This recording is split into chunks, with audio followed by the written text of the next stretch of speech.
जय हिंद। एक बार फिर से स्वागत करते हैं आपके अपने channel DJ sir classes official में। उम्मीद करते हैं सब लोग बढ़िया होंगे और अच्छे से पढ़ रहे होंगे। तो हमारा तांडव चल रहा है वो भी electricity 10th class science chapter का। तो आप उम्मीद करते हैं आप लोगों ने तांडव 1 देख लिया होगा। तांडव 1 में हमने इलेक्ट्रिसिटी 1 किया था, बहुत सारे कॉन्सेप्ट उसमें कवर कर लिए थे। कूलॉम्स लॉ और क्या कहते हैं एम्पियर्स लॉ और पता नहीं क्या क्या जो कुछ था हमने कवर किया था। उसमें बहुत सारी चीजों पे हमने बात की थी।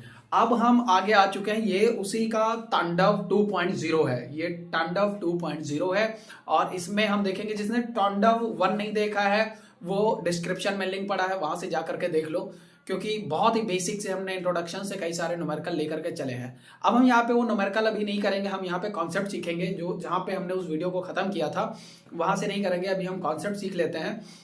ये कॉन्सेप्ट हो जाए फिर अगली वीडियो में हम न्यूमेरिकल करवा देंगे आप लोगों के लिए, क्योंकि पहले कॉन्सेप्ट जरूरी है। पहला पॉइंट ये है। और फटाफट एक बार फिर से आप लोग अच्छा एफर्ट मार रहे हो, देखकर अच्छा लगता है कि आप लोग सीरियस हो अपने बोर्ड्स एग्जाम को लेकर के, तो पढ़ाई कर रहे हो, अच्छी चीज है ये चीज। और मुझे भी अच्छा लगता है कि आप लोग जब वीडियोस को शेयर करते हो, और बहुत सारे हमारे स्टूडेंट हैं जो सच में दिल में हमारी बातों को रखते हैं और हमारे लिए मतलब शेयर भी करते हैं और लाइक भी तो करते ही हैं। तो आपसे फिर से एक बार रिक्वेस्ट करता हूँ, फटाफट वीडियो को शेयर कर दो और एक बार स्टेटस पे लगा दो। आप लोग स्टेटस पे लगा दो, ज़्यादातर एंगेज्ड हो पाएंगे, क्योंकि आप लोगों के दोस्त यार भी जो हैं वो सब 10th क्लास के ही हैं। तो उन लोगों तक ये बातें पहुंचेंगी तो उन लोगों को भी बेनिफिट हो जाएगा। ठीक है, तो चलिए ज़्यादा टाइम ना वेस्ट करते हैं, आप लोग कर दोगे हमें उम्मीद है। बाकी रोज रात 8 बजे आप हमारे साथ जरूर आ जाया करिए, ताकि हम अपनी चीज़ों को अच्छे से इन्हांस कर लिया करें। लाइव रहकर पढ़ोगे हमें भी अच्छा लगता है जब 2-4 लोगों को देखते हैं। फिलहाल मैं 2 लोगों का नाम लेना चाहूँगा, एक रिया नाम की लड़की है और एक कुमकुम निषाद नाम की लड़की है। दोनों हमेशा लाइव रहती हैं। थैंक यू, तुम लोग ये जो एफर्ट कर रहे हो और इसका बेनिफिट तुमको मिलेगा भी। ठीक है, चलिए आगे बढ़ते हैं और भाई शुरू कर देते हैं अपना मसला जो जहाँ पे था। कहाँ पे है तो चलिए देख लेते हैं। हम क्या कहते हैं न्यूमेरिकल किस पे कर रहे थे, थोड़ा आइडिया दे देते हैं।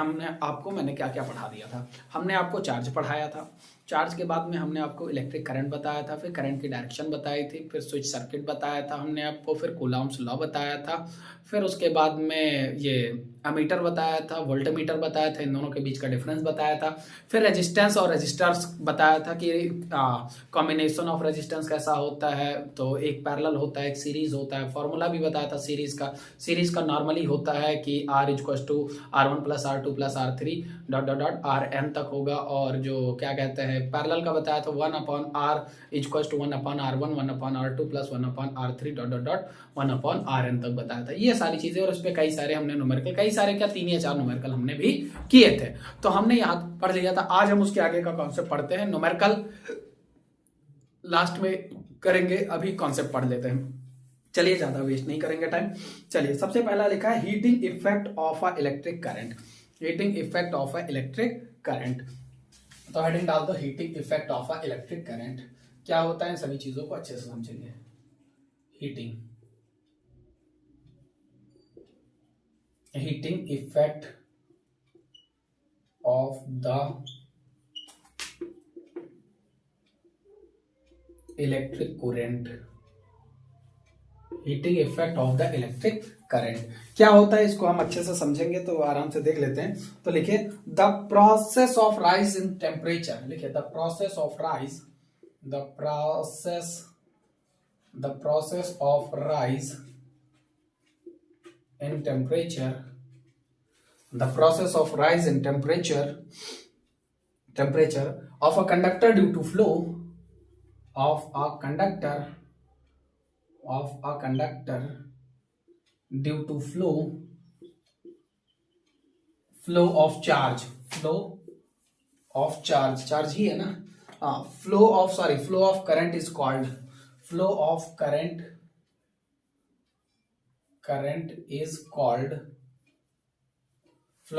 is called heating effect. Heating effect of current.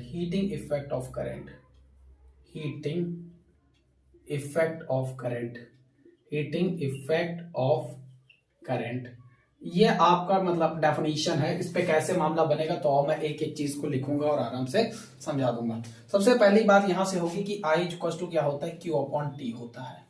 I equal to जो होता है वो Q अपॉन T होता है। क्यों होता है और समझाते हैं। ये T जो है स्मॉल t से लिख दो इसको, इसे टाइम बोल लेंगे। क्या बोलेंगे, टाइम बोलेंगे। आई करंट है, क्यू चार्ज है, टी क्या है, टाइम। किसी particular the rate of charge, the flow of rate of charge is called current. यही तो होता है करंट। क्या होता है? The rate of flow of charge is called current, इसी को करंट बोलते हैं। तो क्यू वी क्या कहते हैं, I equal to Q upon T है। अब यहां से अगर हम क्यू निकालना चाहें तो क्यू कितना हो जाएगा हमारा, सो क्यू निकालेंगे तो क्यू इक्वल टू कितना हो जाएगा, आई इंटू टी हो जाएगा, आई इंटू टी हो जाएगा। हमने एक चीज और सीखी थी, v equal to W upon में क्यू सीखा था, याद है आपको? इक्वेशन नंबर 1 इसे मान लेते हैं। हमने एक सीखा था कि v equal to W upon में क्यू, याद है? इससे पहले वाली वीडियो में सीखा था। क्या था ये? तो ये पोटेंशियल डिफरेंस था। घबराइए नहीं, एक एक चीज समझाऊंगा। इसे हमने क्या बोला था? ये था पोटेंशियल डिफरेंस। ये क्या था? पोटेंशियल डिफरेंस था। याद आया कुछ? पोटेंशियल डिफरेंस, ये था potential difference. v equal to W upon में Q, v equal to W upon में क्यू। अब यहां से अगर हम q की वैल्यू निकालना चाहें, अगर जैसे हम अगर देखें यहां से v equal to W upon में q है, तो हम इसको अगर देखें तो रख लेते हैं आराम से, हम निकाल देते हैं कि w इक्वल टू कितना होगा। तो यहाँ से w निकालो तो w इक्वल टू हो जाएगा तुम्हारा, अगर w इधर है तो q को इधर भेजना पड़ेगा, तो डिवाइड इधर आके क्या हो जाएगा, मल्टीप्लाई। तो हो जाएगा w equal to v into Q, v into Q, w equal to v into Q हो जाएगा। और q की वैल्यू ये देखो 1 यहाँ पे रखी हुई, इक्वेशन नंबर 1। तो हम यहाँ पे अगर पुट कर दे, गौर से समझना, यहां से अगर w निकाले तो v q इधर है, इधर आके क्या हो जाएगा, मल्टीप्लाई।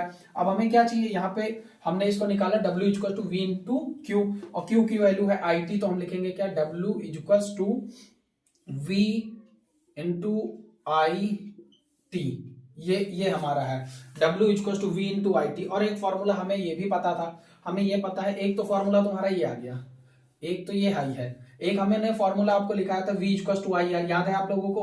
ओम्स लॉ वाला, वो कूलॉम्स लॉ में क्या था, कूलॉम्स नहीं ओम्स लॉ था, v equal to I R, v equal to I R, ये याद है फॉर्मूला? तो उसका यूज करेंगे, v की जगह हम आई आर रख देंगे।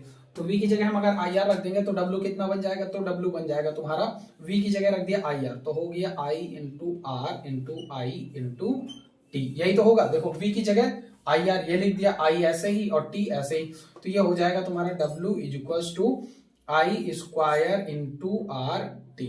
ये तुम्हारा एक फॉर्मूला और आ गया।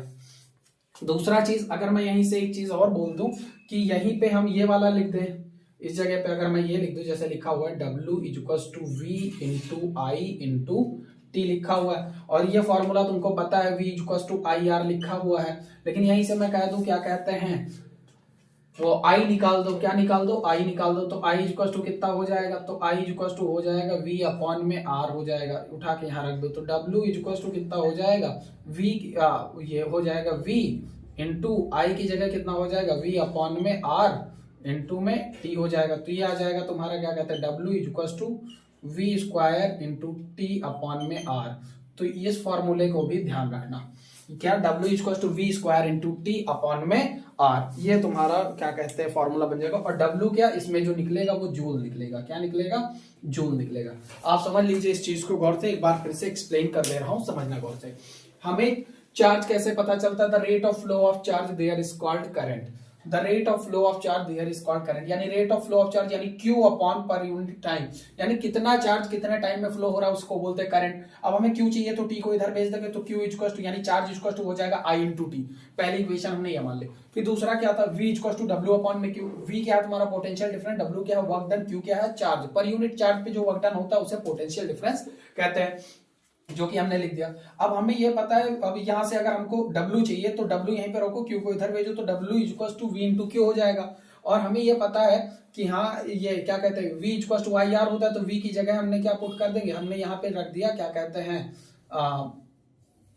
ये W इक्वल टू कहा गया ये वी आई टी, नहीं वी आई आर नहीं, W इक्वल टू V की जगह हम कितना पुट कर सकते हैं,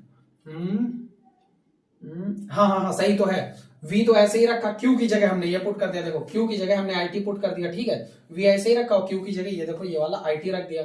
अब यहाँ से v equal to I R होता है, तो हमने i की जगह जैसे क्या कहते हैं आई आर रखा, तो ये देखो i ये वाला क्या कहते हैं, गौर से समझना, W कहां से बन गया तुम्हारा, तो देखो गौर से, W ऐसे ही उतारा, और V की जगह देखो ये पूरा आई आर यहाँ लिख दिया हमने, आई आर, I था I लिख दिया, T था T लिख दिया। अब I इंटू आई मिलके हो गया आई स्क्वायर R, और ये R यहाँ आ गया और T यहाँ आ गया, तो W equal to I R square I square into R T हो गया। अब यहां से हमने ये पूरा निकाला तो W equal to V square into T upon में आर, ये तुम्हारा आंसर मतलब क्या कहते हैं फॉर्मूले का डेरिवेशन हो जाएगा।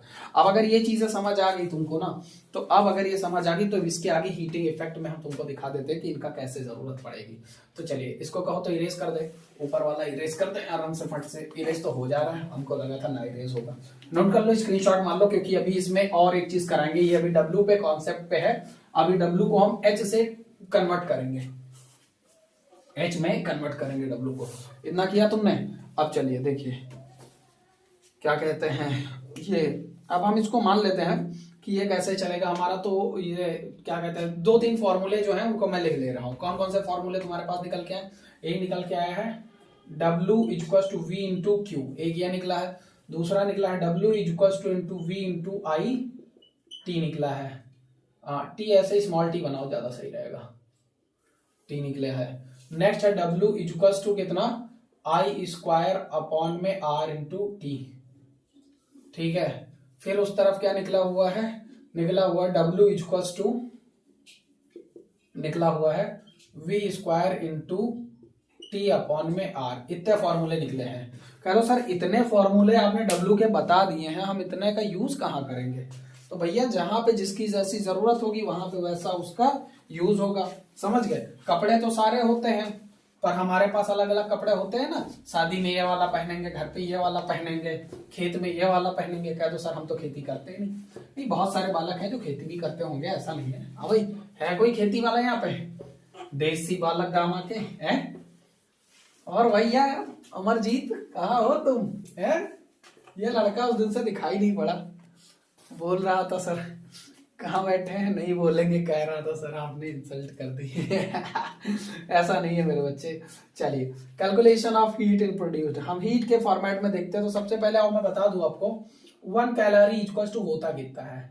1 कैलोरी इक्वल टू जो होता है वो कितना होता है, 4.2 जूल होता है।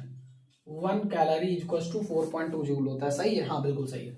1 कैलोरी इक्वल टू 4.2 जूल होता है। तो 1 जूल के बराबर कितना कैलोरी होगा? तो इसको पलट के लिख दो, तो लिखोगे 4.2 जूल बराबर होगा 1 कैलोरी के।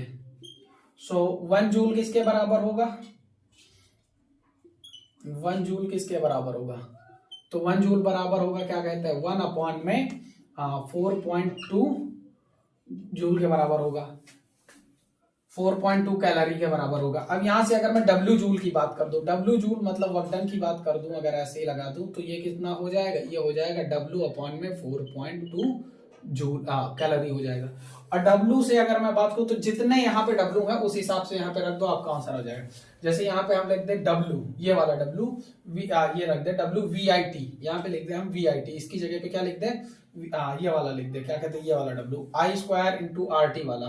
तो आई स्क्वायर इंटू आर टी अगर लिख दे तो यहाँ पर भी कितना हो जाएगा, I square into R T upon में 4.2 जूल हो जाएगा। दूसरा अगर ये वाला लिख दूं, क्या कहते हैं, डब्ल्यू की जगह इसकी जगह क्या कहते हैं, V square into T upon में आर, तो ये कितना हो जाएगा तुम्हारा, ये आ जाएगा तुम्हारा क्या कहते हैं V square dot T upon में आर, या sorry 4.2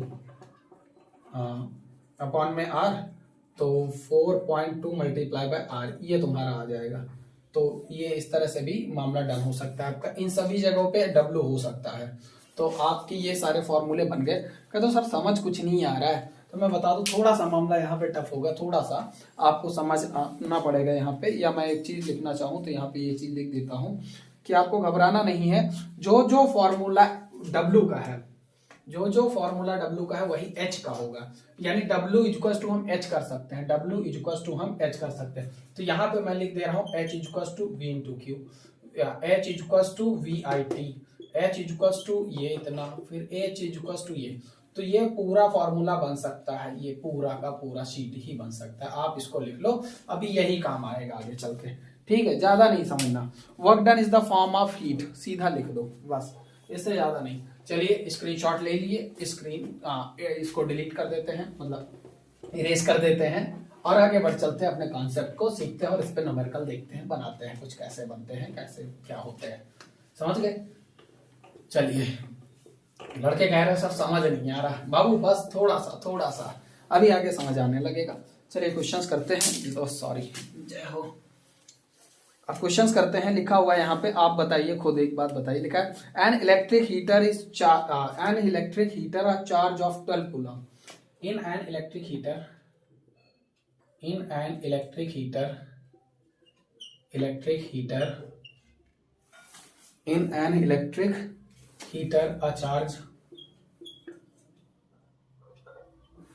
a charge of 12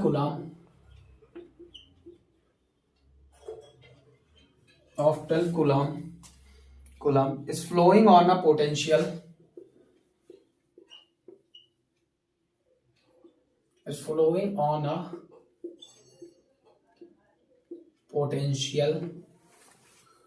potential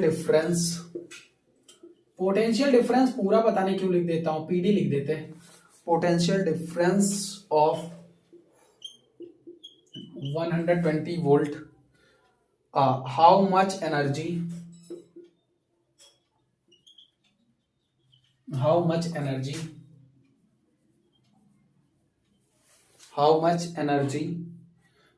will consume in the heater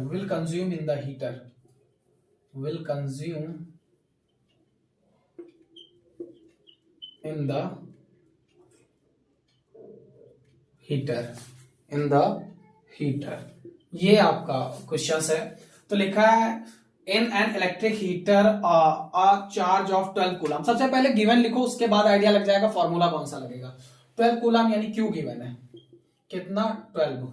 फिर उसके बाद में क्या गिवन है, is flowing on a potential difference यानी वी गिवन है, कितना 120 वोल्ट। ठीक है। फिर how much energy will consume, energy यानी वर्क डन। तो आपने एक फॉर्मूला लिखा था क्या, V equal to W upon में Q, याद है आपको। V equal to W upon में Q पोटेंशियल डिफरेंस का फॉर्मूला था। अगर आपको याद हो तो यही फॉर्मूला बनेगा इस पे। भाई यही तीन चीजें, दो ही चीजें, मतलब तीन चीजों की बात हो रही हो, तीन चीजें इसी में है। क्या V equal to W upon में Q, बस यहाँ पे वैल्यू रख दो। क्या V की वैल्यू कितनी है 120 वोल्ट, तो रख दिया। W नहीं पता तो W ऐसे ही छोड़ दिया। Q कितना है तुम्हारा 12 है, तो 12 ऐसे ही रख दिया। अब ये इधर डिवाइड में इधर आके क्या हो जाएगा, मल्टीप्लाई। तो ये हो जाएगा 120 multiply by 12 equals to W।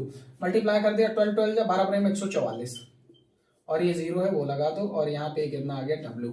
तो ये जो आया ये किस में आया, ये जूल में आ गया। ये तुम्हारा ये कितना आ गया 1440 जूल। ये तुम्हारा जो क्या कहते हैं, यही आ गई कंज्यूम्ड एनर्जी आ गई। बस खत्म मामला, इतने से ही खत्म है। समझ गए। आपको सबसे पहले न्यूमेरिकल लिख लेना है। न्यूमेरिकल में सबसे पहले ढूंढना है कि गिवन क्या है। बस जैसे ही आपको गिवन मिल जाए फिर ढूंढो कि ये तीनों चीजें, ये दो चीजें जो गिवन है, ये किस फॉर्मूले में गिवन थी।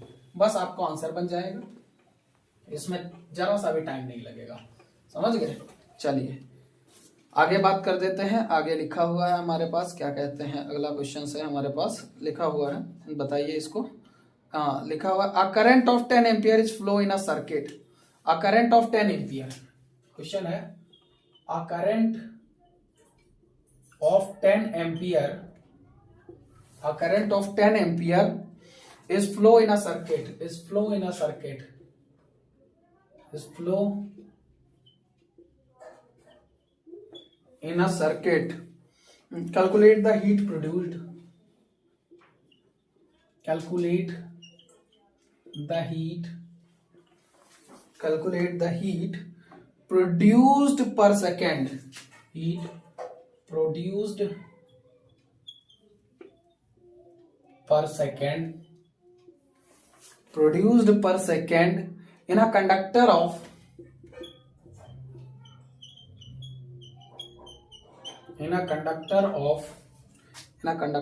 2 ohm resistance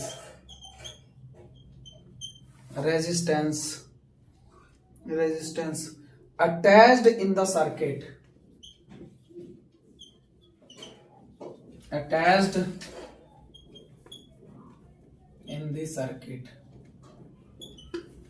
ये तुम्हारा क्वेश्चन है। सबसे पहले गिवन लिखो, क्या लिखा, अ करंट ऑफ 10 एम्पियर, सीधा करंट गिवन यानी आई लिखो 10 एम्पियर। फिर flow of a circuit calculate the heat, यानी एच निकालना है पर सेकेंड, तो एच निकालना है तो क्वेश्चन मार्क लगा दो। Calculate conductor of 12 ohm resistance, यानी आर 20 ओम है, सॉरी 20 ओम है, attached in the circuit, attached in the circuit. Formula क्या लगेगा, फॉर्मूला ये वाला लगेगा, H equals to, H equals to कौन सा लग जाएगा, ये वाला लग जाएगा, H equals to I square R T, ये फॉर्मूला लग जाएगा। याद है भी कराया था, H equals to I square R T लग जाएगा। कैसे लग जाएगा और मैं बता देता हूँ आपको। यहाँ पे देखो लिखा है produced per second in a conductor, सही है, कुछ गड़बड़ तो नहीं लिख दिया।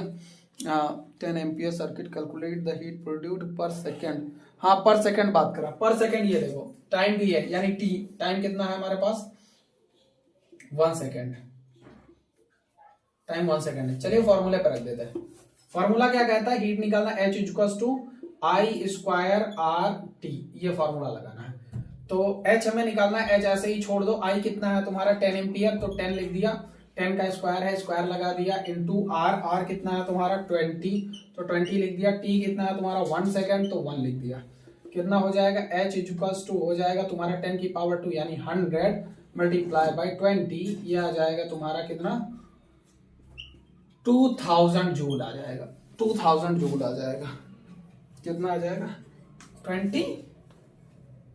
20 ही तो है, सॉरी 2 ओम है, देखे जरा बाबू, ये 20 ना है, ये 2 ओम है, ये यहाँ पे है, हमने थोड़ा गड़बड़ कर दिया, तो 2 ले लो, 2 ले लो, कोई बात नहीं, तो 200 जूल आ जाएगा, बस खत्म ये आंसर। कहते तो सर गलत करवा देते, हमने तो नोट कर लिया। अरे बाबू मान जा भाई, मैं क्या करता ना, डाटा गलत उठा लेता, इस वजह से गड़बड़ा जाता मामला, कोई बात नहीं। चलिए नोट कर लीजिए, इस क्वेश्चंस को इरेज कर देते हैं, अगले क्वेश्चंस को तरफ बढ़ते हैं, देखते हैं क्या होगा। चलिए फटाफट आगे बढ़ चलते हैं, देखते हैं। आप लोग तांडव मचाए रहो, रुकना नहीं चाहिए, एकदम तगड़े से, समझ गए, फुल तांडव खेलो कायदे का। आइए बात कर लेते हैं। अगला क्वेश्चन आपके पास ये है कुछ, कहाँ गया हमारा, द पोटेंशियल डिफरेंस, इतना इतना इतना लिखा हुआ है। The potential difference between 2 point of a conductor is 10 volt, लिखा है द पीडी, पीडी यानी पोटेंशियल डिफरेंस बोले, the PD is a 2 point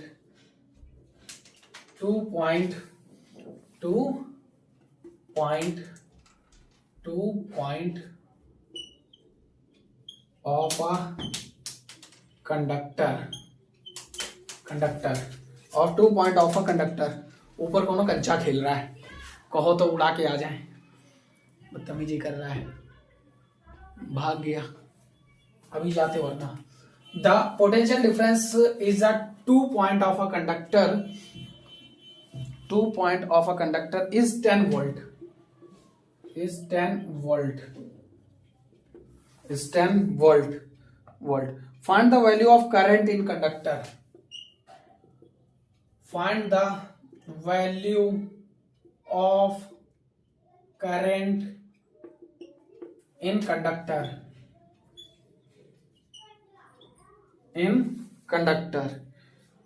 Find the value of current in conductor if produced heat in it. If produced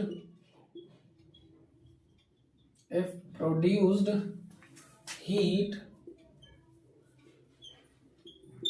in it be 15 joule, joule पर second. ये question है हमारा, तो चलिए देख लेते हैं फॉर्मूला क्या लगेगा हमारे पास। तो सबसे पहले गिवन कर लो, पोटेंशियल डिफरेंस यानी V गिवन है, तो कितना है V तुम्हारा 10 वोल्ट है। फिर उसके बाद में लिखा है find the value of current, यानी I निकालनी है, ओके करंट I निकालना है। It produced heat in 2B 15 joule, यानी H हीट तुम्हें 15 जूल पर सेकंड गिवन है। यानी ये जो टाइम का सिनेरियो क्वेश्चन कहाँ गया, ये क्वेश्चन आपके पास, हाँ तो ये वाला तुम्हारे पास गिवन है, क्या कहते हैं पर सेकंड का मतलब टाइम जो होता है तुम्हारे पास T, वो पर सेकंड यानी 1 सेकंड गिवन है, बस मसला खत्म है।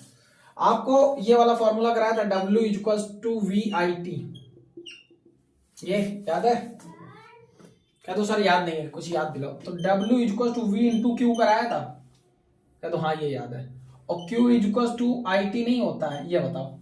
और वही उठा के यहाँ रख दिया तो क्या बन गया? W equal to V I T. और W को ही रिप्लेस करके कहा था H रख सकते हो हर जगह, यानी H equal to V I T हो सकता है। तो वैसे ही यहाँ पे H इक्वल टू कितना हो जाएगा? वी आई टी हो जाएगा।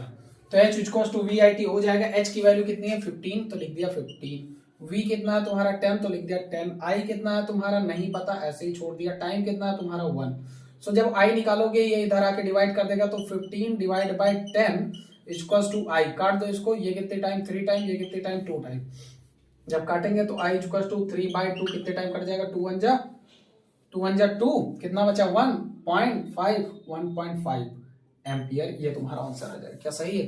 तो बिल्कुल 1.5 एम्पियर आपका आंसर आ गया।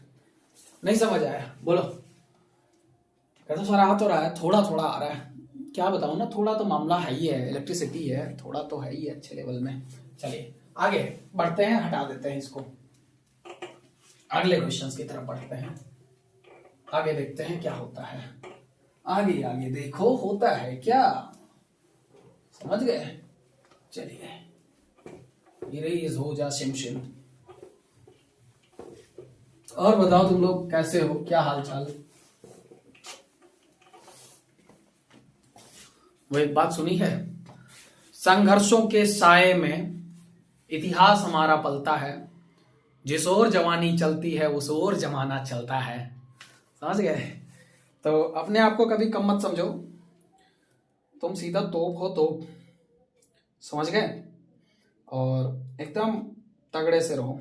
आइए एक क्वेश्चन सॉल्व कर लेते हैं, 2019 में पूछा गया है, फिर उसके आगे कॉन्सेप्ट पढ़ते हैं। देखा, heat produced per second in a resistor, heat produced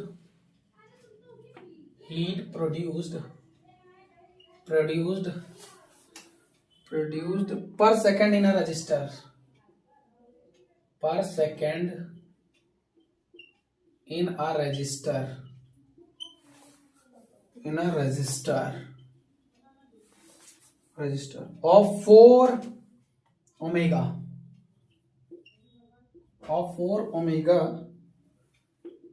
is 400 joule, calculate the PD,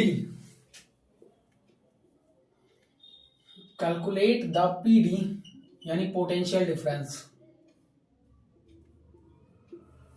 calculate the PD across the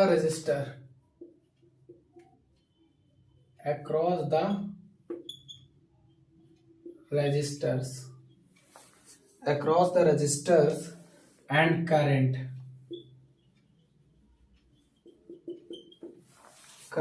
it। तो ये हो जाएगा तुम्हारे पास। सबसे पहले गिवन कर लेते हैं, heat produced per second in a resistor is 4 omega, यानी H गिवन है, ध्यान रखना। हीट प्रोड्यूस्ड की बात करें तो H गिवन है, तो कितना है इनका H? हाँ कितना है H, वो देखो लिखा है, हीट जूल के फॉर्मेट में होगा, उससे यूनिट देख के आइडिया लगा सकते हो। हीट कितना है? 400 जूल। फिर उसके बाद में ये जो 4 ओमेगा लिखा हुआ है रेजिस्टेंस है, क्या है? रेजिस्टेंस, यानी R कितना है तुम्हारा? 4 omega, R 4 omega. Calculate the PD potential difference, यानी क्या निकालना पड़ेगा? V। और the register in a current, तो पर सेकंड टाइम कितना है तुम्हारा? 1 सेकंड। पर सेकंड लिखा है तो 1 सेकंड। फॉर्मूला कौन सा लगाओगे? तो फॉर्मूला वही लगा दो, H। आइए देख लेते हैं कौन सा लगेगा तुम्हारा, ये वाला लगा दो, H equals to V square T upon में R, यही था। हाँ बिल्कुल, H इक्वल तो सर ये फॉर्मूला याद नहीं आ रहा कुछ, तो क्या हमने कहा क्या याद आ रहा है तुम्हें? तो सर हमें तो ये वाला याद है, V इक्वल्स टू क्या कहते हैं W, अभी आपने लिखवाया था ये वाला फॉर्मूला, कहाँ गया ये वाला?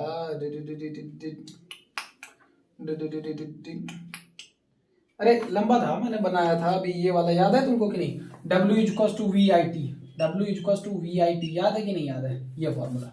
फिर हमने कहा था कि एक फॉर्मूला और होता है, वो फॉर्मूला होता है तुम्हारा V equals to I R होता है। V इक्वल्स टू क्या होता है? आई आर होता है। तो यहाँ पे रखने को कहा था, तो ये हो गया था W equals to I into R into I into T, और आई तो W इक्वल्स टू हो गया था तुम्हारा आई स्क्वायर आर टी, ये हो गया था तुम्हारा। फिर उसके बाद में हमने कहा था कि जो आई होता है v equal to I R होता है ना, v equal to I R होता है ना, तो यहां से भाई v equal to I R ऐसे होता, रुक जाओ मैं बताता, ऐसे v equal to I R ऐसे होता। हमने कहा था यहाँ से i की वैल्यू निकालो, तो तुमने कहा था सर i की वैल्यू होगी v अपॉन में r। भाई इधर i है, इधर r को भेजोगे तो r डिवाइड में आ जाएगा, तो ये वाली वैल्यू यहाँ पे i की जगह पुट कर दो, तो कितना हो जाएगा w इक्वल टू आई की जगह कितना v अपॉन में r का whole square into r into में t, ये हो जाएगा तुम्हारा। अब इसको जब ओपन करोगे तो ये कितना हो जाएगा, w इक्वल टू हो जाएगा तुम्हारा v स्क्वायर अपॉन में r स्क्वायर इंटू में r इंटू में t, तो ये r से एक r कट जाएगा तो आएगा कितना, w इक्वल टू आएगा v square into t upon में r, यही आएगा तुम्हारा। अब हमने ये भी कहा था कि w की जगह h रख सकते हो, तो वही तो रख दिया, w की जगह h रख सकते हो तो वही तो रख दिया, बस मसला खत्म, यही फॉर्मूला लगा दो। तो h कितना है तुम्हारा 400 जूल, तो लिख दिया 400 जूल।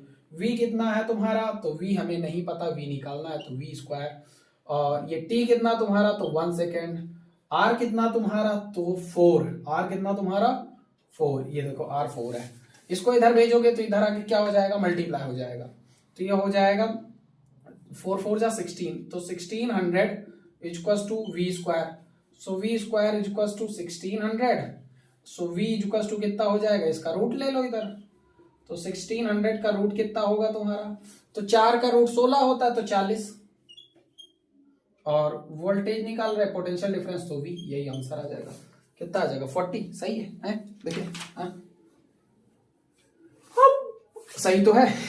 और एक चीज क्या निकालनी है, करंट अगर निकालना है क्या, एंड रजिस्टर निकालना था, पोटेंशियल डिफरेंस निकालना है एंड करंट निकालना है, तो करंट निकालना तो करंट लगा दो, फॉर्मूला क्या था, v equal to I R, तो v की वैल्यू आ गई 40, तो ये 40 रख दिया, 40 रख दिया यहाँ पे, और इक्वल टू आई कितना है, आई नहीं पता, आई ऐसे ही छोड़ दो। r कितना है तुम्हारा, r 4 है, तो 4 से इसको काटोगे कितनी टाइम हो जाएगा, तो आई इक्वल टू हो जाएगा तुम्हारा 40 अपॉन में 4, 4 से काट दे कितना आ गया 10 एम्पियर, ये तुम्हारा आंसर आ गया। तो दोनों आंसर तुम्हारे आ गए।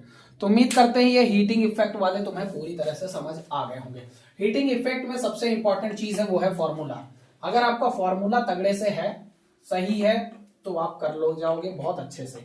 आप इसलिए फॉर्मूले को सबसे ज्यादा कंसीडर करिए और ज्यादा प्रैक्टिस कीजिए क्वेश्चंस की, कि हाँ ज्यादातर प्रैक्टिस हो जाए, जिससे आपकी आइडिया लग जाए कि हाँ कौन सी जगह पे कौन सा लगाना है हमको, समझ गए, ये आपके लिए बेहतर होगा। चलिए आगे बात कर रहे हैं, इरेज कर दे रहे हैं सबको। अब हम चलते हैं कॉन्सेप्ट फिर से सीखते हैं। अब कॉन्सेप्ट है कुछ खास चीजों का, वो कॉन्सेप्ट किसका है तो उस पर भी बात करते हैं, चर्चा कर लेते हैं। चलिए कह दो सर ये किस चीज से इरेज करते हो, भाई क्या बताऊं गरीबी बहुत है, मैं क्या बताऊं मेरे पे पैसे वैसे ना, हाँ समझ गए। चलिए आ जाओ, तुम लोग एफर्ट तो करते हो, ठीक है अच्छी बात है। अब हम करने वाले हैं applications of the heating effect. Heading डाल दो applications of the heating effect. Applications of the heating effect. सही है, क्या होता है applications of the heating effect, क्या होता है तो मैं आपको बता दूं। हम सारे एप्लायंसेस के बारे में बात करेंगे, जैसे बल्ब हो गया, गीजर हो गया, हीटर हो गया, इन सभी के बारे में बात करेंगे, समझ गए, इन सभी के बारे में हम बात करेंगे। हाँ, और हो सकेगा, हो क्या सकेगा, मैं आप लोगों को एक एक्सपेरिमेंट भी दिखाऊंगा, बल्ब का कॉन्सेप्ट कैसे होता है और उस पर हम बात करेंगे, देखेंगे, ठीक है। चलिए सबसे पहले हमारा चीज जो है एप्लीकेशंस में है, इलेक्ट्रिक बल्ब ही है। क्या है, इलेक्ट्रिक बल्ब। अब इलेक्ट्रिक बल्ब है तो इलेक्ट्रिक बल्ब की अगर मैं बात करूं तो समझना गौर से, सबसे पहले गौर से समझ लो, ये इलेक्ट्रिक बल्ब वही है जो रेड वाला होता है ना, देखा होगा 10 15 20 रुपए का आता है, घरों में लगा होगा, वो अंदर उसके एक ऐसे रहता है, कुछ इस तरह का बना होता है। मैं बना दूं, मेरी ड्राइंग तो ज्यादा अच्छी नहीं है, कर दो सर। बल्ब बना रहे हो कि बवाल बना रहे हो, कुछ इस तरह का, कुछ इस तरह का होता है। ये पिन पॉइंट होता है, यहाँ पे टंगस्टन होता है। क्या कहते हैं इसे, फिलामेंट बोलते हैं। स्प्रिंग टाइप होता है जो कि टंगस्टन मेटल का बना होता है, टंगस्टन का बना होता है। बहुत हाई मेल्टिंग पॉइंट होता है। दूसरी चीज, इसको, ये कांच की ऊपर की कवर होती है, इसके अंदर जो गैस भरी जाती है वो आर्गन और नाइट्रोजन भरी जाती है। कौन सी भरी जाती है? आर्गन भरी जाती है। तो ऑर्गन गैस भरी जाती है, इनर्ट गैस कोई भी गैस डाली जा सकती है। इससे क्या होता है कि इसको आउटर कवरेज से ऑक्सीजन, जैसे कहने का मतलब है ऑक्सीजन से रिएक्ट करके बुझ जाएगा या ये डिफ्यूज हो जाएगा, खत्म हो जाएगा। खासियत क्या है इसके अंदर, तो गौर से समझो। ये क्या होता है कि इसको जब इसमें करंट आता है, इसमें जब करंट सप्लाई करते हैं तो इसका जो वायर है, टंगस्टन का वायर है, ये क्या करता है, ये चमक उठता है। जब इसमें करंट फ्लो होता है ना तो ये चमक उठता है, और जब ये चमकता है ना तो लाइट कर देता है। क्या कर देता है? लाइट कर देता है। हर एक मेटल का, हर एक चीज का कुछ अपना अपना जरूरत है। जैसे जो उसमें क्या कहते हैं, हीटर वगैरह में जो होता है वायर लगा होता है, वो नाइक्रोम का लगा होता है। उसमें जब करंट दो तो वो क्या कहते हैं, गुस्से से लाल हो जाता है। कहते अरे बाप रे, लाल कर दिया, एकदम लाल हो जाता है। ये क्या करता है? चमक उठता है, करंट पा करके चमक उठता है। तो इसलिए इसको यूज कर लिया गया एज रोशनी के लिए। अब अगर तुम सोचो, आप लोग आइडिया बताओ, आप लोग दो आइडिया दो, हमें बताओ। अगर ये बल्ब है, इसके ऊपर का ये जो कांच वाला ये है, जलता तो अंदर का ये है, आपको भी पता है ये फिलामेंट जलता है, यही शाइन करता है।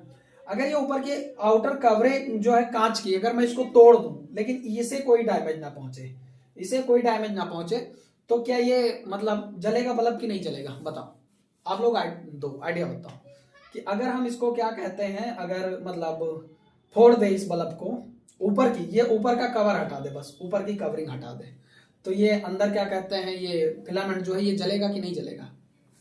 सर पता नहीं, तो आइए करके देखेंगे।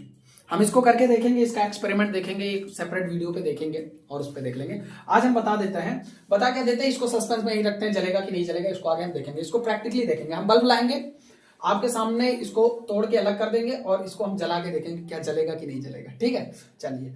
आपको तो बल्ब के बारे में जानकारी होगी। बल्ब क्या है? बल्ब सिंपल सा मतलब, इसके अंदर ये जो आ रहा है ये फिलामेंट है। फिलामेंट किस मटेरियल का बना है? टंगस्टन का। किसका बना हुआ है? टंगस्टन का। इसकी जो स्प्रिंग होती है टंगस्टन की बनी हुई, बहुत हाई मेल्टिंग पॉइंट होता है। दूसरी बात, इसके अंदर जो गैस भरी जाती है वो आर्गन भरी जाती है। कौन सी गैस भरी जाती है? आर्गन गैस भरी जाती है। बस इतना सा होता है बल्ब के बारे में, इससे ज्यादा नहीं होता। चलिए, इलेक्ट्रिक बल्ब जान लिया। ये हीटिंग की वजह से होता है, जितना ज्यादा ये हीट करेगा उतना ज्यादा ये जलेगा, बस खत्म है मामला। उसके बाद क्या होता है तुम्हारा? Electric heater. क्या होता है? Electric heater. Electric heater, electric heater. अब इलेक्ट्रिक हीटर की अगर मैं बात करूं तो इलेक्ट्रिक हीटर में अगर मैं बात करूं तो इसमें कौन सा वायर लगाया जाता है? नाइक्रोम का। इसमें जो लगाया जाता है वो टंगस्टन लगाया जाता है। कौन सा लगाया जाता है? टंगस्टन। और इलेक्ट्रिक हीटर में कौन सा लगाया जाता है? तो नाइक्रोम का लगाया जाता है। किसका लगाया जाता है? नाइक्रोम का लगाया जाता है। नाइक्रोम वायर लगाया जाता है। ये नाइक्रोम वायर बना किस सब का होता है? तो ये नाइक्रोम वायर बना होता है निकेल का। किसका किसका? निकेल का, क्रोमियम का, मैग्नीशियम का। निकेल का, Cr यानी क्रोमियम का, Mn मैग्नीशियम, और एक Fe आयरन का भी कंपोनेंट होता है। Mn कहाँ है हमारा? देख लो जरा मैं, Mn Mg मैग्नीशियम तो वो है, मैंगनीज होता है ये Mn मैंगनीज। किसका? नाइक्रोम का, क्रोमियम का, मैंगनीज का और ये Fe आयरन का। इन चारों का मिक्सअप करके एक वायर बनाया जाता है नाइक्रोम का। बहुत ही हाई मेल्टिंग पॉइंट होता है इसका, मतलब इसको क्या कहते हैं, हाली पिघलाना बड़ा मुश्किल हो जाएगा, बहुत हीट देनी पड़ेगी। जब इसको हीट आती है, इसमें हीट आती है ना, तो ये चमकता नहीं है, ये गर्म करता है। क्या करता है? गर्म करता है। इसीलिए प्रेस, इलेक्ट्रिक प्रेस जो होता है जिससे कपड़े प्रेस करते हैं, वो गीजर, हीटर, इन सभी जगहों पे एक वायर होता है ना, पतला पतला सा ऐसे लपेटा रहता है ऐसे ऐसे, तो उसको क्या बोलते हैं? नाइक्रोम बोलते हैं। क्या बोलते हैं? नाइक्रोम बोलते हैं। और वो एटमॉस्फेयर से रिएक्ट नहीं करता है, वो एटमॉस्फेयर से रिएक्ट नहीं करता है। मतलब देखो, हीटर देखो खुले में ही तो रहता है, ऊपर एटमॉस्फेयर में ऑक्सीजन है, बहुत सारी गैसेस है, तो उनसे रिएक्ट करता तो बुझ जाता ना, बट वो जलता रहता है ना, तो वो रिएक्ट नहीं करता। अब उसके बाद में है आपके पास इलेक्ट्रिक फ्यूज। क्या है? Electric fuse. Electric fuse. अब इलेक्ट्रिक फ्यूज की अगर मैं बात करूं तो इलेक्ट्रिक फ्यूज क्या होता है तुम्हारा, तो गौर से समझो। इलेक्ट्रिक फ्यूज लगाया जाता है मेन स्विच पे। किस पे लगाया जाता है? मेन स्विच पे, वो भी सीरीज में। It connected in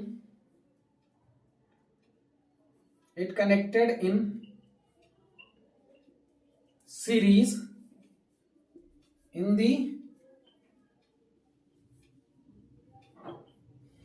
main switch पे लगाया जाता है। जहां से जैसे मेन सप्लाई आ रही होती है ना, वहां पे इसको लगा दिया जाता है। अब ये क्या होता है, कितना बड़ा सा कैप्सूल टाइप का होता है ये स्विच। अब इसके अंदर एक वायर होता है।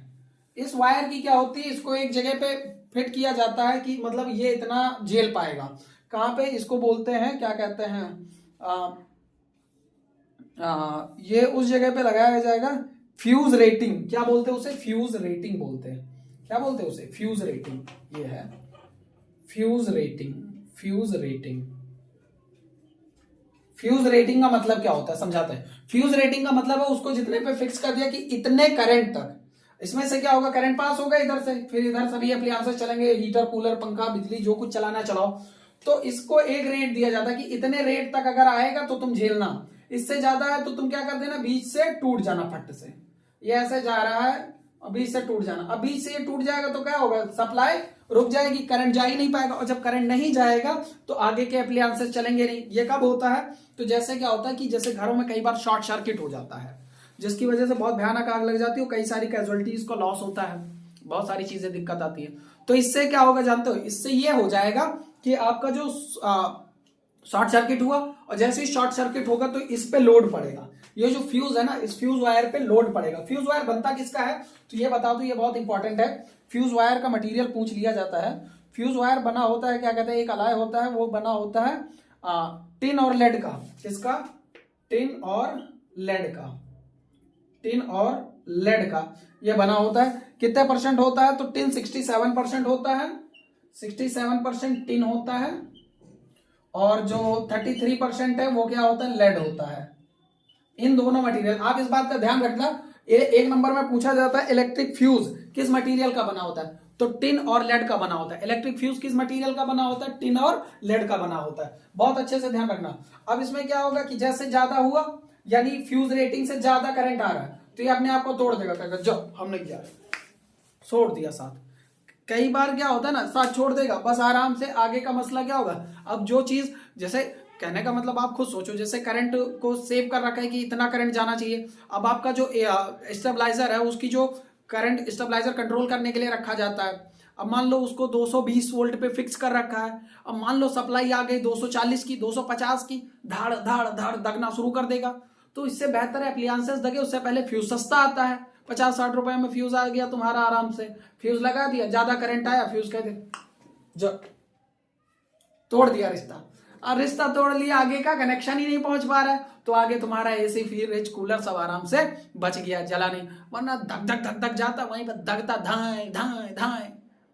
समझे? इस तरह से इसीलिए कई बार अलग होना भी बेहतर होता है। समझ गए? हाँ चलिए। पर ये सब गुस्सा आ जाता है, कौन? टीवी पंखा कह रहे हमको सप्लाई नहीं दे रहा, तब फ्यूज डांटता है, बैला कहीं का, हम खुद को जल के तू को बचाए हैं, तू क्या जाने का हमारा मोहब्बत। समझे? हम क्या चाहते थे तोरा से नाता तोड़े। समझे? आइए, ये फ्यूज रेटिंग कह दो सर, आप तो पर्सनल चले जाते हो। अरे मैं क्या बताऊं, चलिए समझ आ गया होगा। ये हाँ, क्या कहते हैं, यही एप्लीकेशंस थे इनके। क्या था? इलेक्ट्रिक बल्ब था, इलेक्ट्रिक हीटर था, और इलेक्ट्रिक फ्यूज था। अब ये हो गया। अब इसके आगे और चीजें देखते हैं, जो होगी वो सारी चीजें देखते हैं।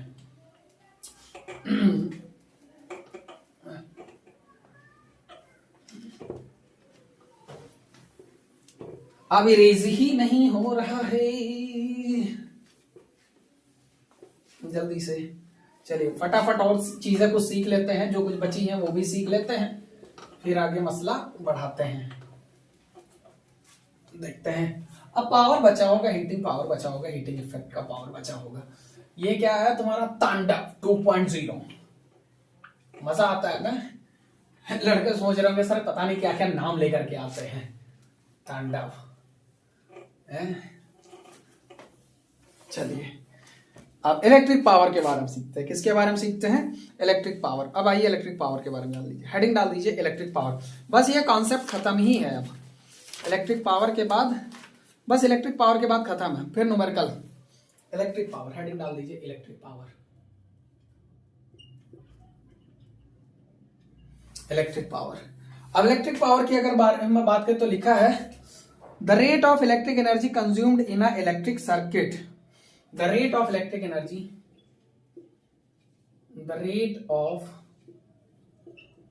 Electric energy,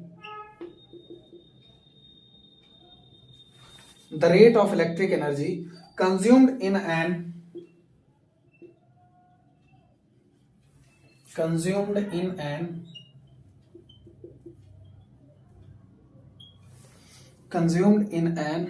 electric power,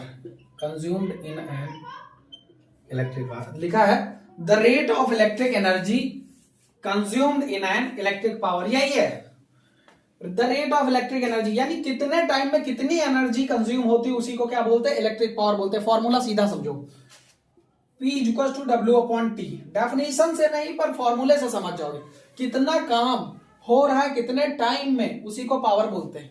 power ऐसे ही तो डिसाइड करते हो, कहते हैं ना हमारे पास बहुत ज्यादा पावर है, तो पावर सबके पास है। जैसे हम आपको समझाते हैं, आप कोई काम आप 2 दिन में कर ले रहे हो, वही काम कोई बंदा 1 दिन में कर ले रहा, तो पावर किसकी ज्यादा हुई, जो 1 दिन में कर ले रहा है। काम सेम ही है पर वो जल्दी कर दे रहा है, इसका मतलब उसके पास पावर ज्यादा है, बस यही फर्क है। यहां पर क्या है, यहां पर वो लिखा हुआ है the power of rate of electric energy consumed, कितनी ज्यादा इलेक्ट्रिक एनर्जी कंज्यूम हो सकती है कितने टाइम में, उसी को क्या बोलेंगे, पावर बोलेंगे। बस चलिए, P equal to W upon T, इसकी यूनिट क्या होगी, तो यूनिट होगी वॉट। आपने सुना होगा बल्ब पे लिखा रहता है ना 40 वॉट, 30 वॉट, 10 वॉट, 100 वॉट, समझ गए। चलिए करना शुरू कर देते हैं, फिर से वही चीज लिख देंगे। क्या आपको पता है ये वाला formula V equal to WIT वाला, अरे ये वाला फॉर्मूला पता है, W इक्वल टू VIT, ये फॉर्मूला याद है कि नहीं याद है, अभी तो पीछे करवाया था, नहीं याद हो तो थोड़ा सा रिमाइंड करवाएं, चलो सर करवा दो। याद है ये वाला V equal to W upon में Q, बार बार याद कराना पड़ता है तुम लोग को, V equal to W upon में Q। कह रहे हो सर ये तो याद है पोटेंशियल डिफरेंस वाला है, तुमने कहा अच्छा तो W निकालो, यहाँ से W निकालने को कहा तो V इंटू क्यू हो जाएगा, तो आपने कहा sir W equal to V into Q हो जाएगा। तुमने कहा अच्छा अगर ये याद है तो तुमको ये वाला नहीं याद है, क्या कहते हैं I equal to Q upon T, I equal to Q upon T नहीं याद है। तुमने कहा सर ये भी याद है, तो हमने कहा चलो और अच्छे से बताओ, तो तुमने कहा सर Q इक्वल टू हो जाएगा I इंटू टी, तो हमने कहा जरा Q की जगह रख दो, तो तुमने कहा sir W equal to V into Q की जगह रख देंगे I इंटू टी, तो हमने कहा यही तो है। समझे कि नहीं समझे, आपको याद कराना पड़ता है बार बार। चलिए तो हम यहाँ पे लिख सकते हैं क्या, W इक्वल टू VIT है तो यहाँ पे रख दे, तो P इक्वल टू कितना हो जाएगा तुम्हारा, W की जगह VIT अपॉन में टी से टी काट दिया तो कितना हो जाएगा V into I, P equal to V into I हो गया तुम्हारा, ये वॉट आ गया। अब अगर हम इसको अगर जान गए ना, तो अब हम एक बात और देख लेते हैं, क्या एक फॉर्मूला ये भी था, हटाते चलो, बार बार इसमें से आता है, बार बार हम करना पड़ेगा हमको ये सारी चीजें। अब ये भी सीखा तो तुमने V equal to I R, क्या था, ओम लॉ, तो हम कह देंगे कि V इक्वल टू क्या कहते हैं, I इक्वल टू कितना हो जाएगा, तो कह दोगे sir I equal to V upon R हो जाएगा, तो हमने कहा ठीक है लिख दो यहाँ पे, तो यहाँ पे I की जगह हम लिख देते हैं, so P equal to I, V लिखेंगे ऐसे ही, I की जगह लिख देंगे V अपॉन में R, तो ये हो जाएगा तुम्हारा, तो ये हो जाएगा V स्क्वायर अपॉन में R, P equal to V square upon में R हो जाएगा, ये भी वॉट में ही रहेगा, आप सारे लिखते ही चलो बस। दूसरा तुम्हारा क्या हो जाएगा, अगर मैं यहाँ पे फिर से इसी जगह पे ये वाला रख दूं, ये वाला क्या P equal to V into I है, अब हमने यहाँ पे किसकी वैल्यू, I की वैल्यू रखी थी, अब हम V की वैल्यू रख दें, अगर V की वैल्यू रख दे तो कितना हो जाएगा, तो P इक्वल टू V की जगह कितना है I R इंटू आई, तो ये हो जाएगा I स्क्वायर इंटू R, तो एक फॉर्मूला ये आ जाएगा, एक फॉर्मूला ये आ जाएगा, एक फॉर्मूला ये आ जाएगा, तो फॉर्मूले आपके पास बहुत हैं, एक ये आपका P equal to V into I, फॉर्मूले आपके पास यहाँ बहुत हैं और ये सारे वॉट में होंगे। इनमें अब हम बात करें तो बिटवीन एक चीज और करा दे रहे हैं, बस ये मसला खत्म हो जाए फिर हम आगे बढ़ते हैं और इन सारी चीजों पे काम करते हैं, समझ रहे हो, आ जाइए। फटाक से इसको इरेज कर दे, आप लिख लीजिए, फिर हम उसके बाद एक रिलेशन लिखवा दे, बस मसला खत्म ही खत्म है, समझ गए, P इंटू टी। तो फिर उस पर हम जब करेंगे तो समझ आ जाएगा आपको। चलिए एक रिलेशन करवा दे, बस नोट कर लीजिए फटाक से, लास्ट चल रहा है, लास्ट चल रहा है, बस उसके बाद न्यूमेरिकल की बारी है, उसके बाद न्यूमेरिकल की बारी है, समझ गए आप लोग। उसके बाद न्यूमेरिकल की बारी, उसके बाद न्यूमेरिकल की बारी।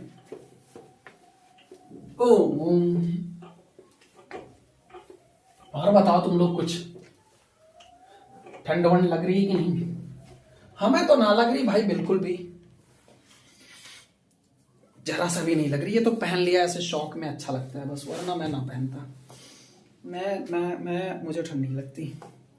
1 kilowatt, 1 watt are equal to, कुछ चीजें हैं वो लिख लो, 1 वाट आर, 1 वाट आर किसके बराबर होता है? तो ये होता है क्या कहते हैं, 1 वाट आर बराबर होता है तुम्हारा 3600 जूल के, 3600 जूल के। फिर उसके बाद अगर बात करें तो relation between kilo R and joule, तो वो क्या होगा तुम्हारा, तो 1 किलो वाट आर बराबर होगा 1 किलो वाट इंटू आर, तो वो तो हमने अभी करवाया आपको, ठीक है। 1 मेगावाट किसके बराबर होगा, 10 किलोवाट के। 1 मेगावाट, 1 मेगावाट होगा 10 टू द पावर 6 के किलोवाट के, और 10 टू द पावर 6 वाट के होगा 1 मेगावाट 10 टू द पावर 6। फिर नेक्स्ट है तुम्हारा 1